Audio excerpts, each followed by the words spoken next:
नमस्कार, मैं हूं आरपी राजपूत। स्वागत है आपका इंडिया स्पेशल में। वक्फ बोर्ड पर चला मोदी सरकार का हंटर। वक्फ बोर्ड की असीमित शक्तियों को कर दिया है सीमित।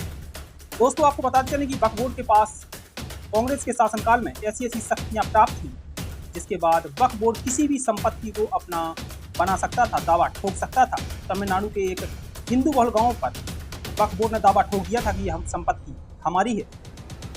जिस घर में आप अभी बैठे हैं, भले ही वो घर आपके दादा का, आपके पिता का हो, अगर वक्फ बोर्ड ने बोल दिया कि ये प्रॉपर्टी हमारी है तो इसके बाद आप कोर्ट कचहरी, हाई कोर्ट से लेकर सुप्रीम कोर्ट कहीं चले जाइए, वक्फ बोर्ड के पास ही आपको जाना पड़ेगा। सुप्रीम कोर्ट में आपकी कोई सुनवाई नहीं होगी। हाई कोर्ट, सुप्रीम कोर्ट देखता रह जाएगा और आपका घर आपसे छिन जाएगा। यही कारण है कि मोदी सरकार ने अब वक्फ बोर्ड पर सख्ती दिखाई है और उसकी जो शक्तियां थी उसको कम कर दिया है, क्योंकि वक्फ बोर्ड किसी भी संपत्ति को अपना बनाता था।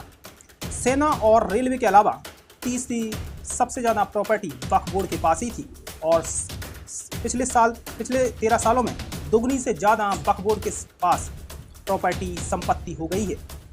लेकिन अब मोदी सरकार ने वक्फ बोर्ड पर ऐसा हंटर चलाया है जिसके बाद विपक्ष की चीखें निकल रही। अब वक्फ बोर्ड की शक्तियां हुई सीमित। वक्फ बोर्ड पर चला मोदी का हंटर। कानून में संशोधन की पहले ही जरूरत थी, लेकिन कांग्रेस सरकार ने इसे और शक्तियां दे दी, जिससे घमंड में चूर वक्फ बोर्ड ने लोगों की जमीन हथियाना शुरू कर दिया।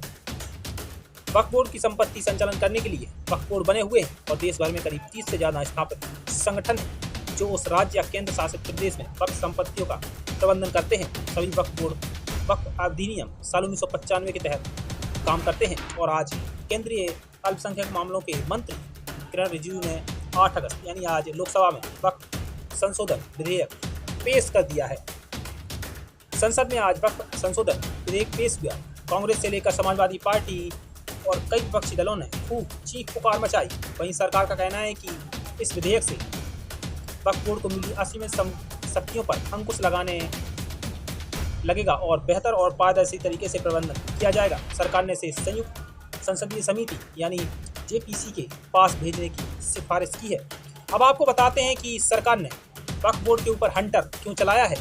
आपको बताते चले कि एक हिंदू बहुल गांव को ही वक्फ बोर्ड ने अपनी संपत्ति घोषित कर दिया था। वक्फ बोर्ड चाहेगा कभी भी किसी की संपत्ति को छीन सकता है। यही कारण है कि वक्फ बोर्ड पर अब मोदी सरकार का हंटर चला है। अब आपको बताते हैं कि वक्फ बोर्ड है क्या। वक्फ बोर्ड किसी भी चल या अचल संपत्ति को अपना लेता है। कोई भी वक्फ बोर्ड को दान कर सकता है। वक्फ का मतलब होता है खुदा के नाम पर दी गई जमीन, यानी कोई भी मुस्लिम वक्फ बोर्ड को अपनी संपत्ति चल या अचल दान कर सकता है। उस दान की हुई संपत्ति की कोई भी मालिक नहीं होता। दान की हुई संपत्ति का मालिक अल्लाह को माना जाता है, लेकिन इसे संचालित करने वाले कुछ संस्थान बनाए गए हैं।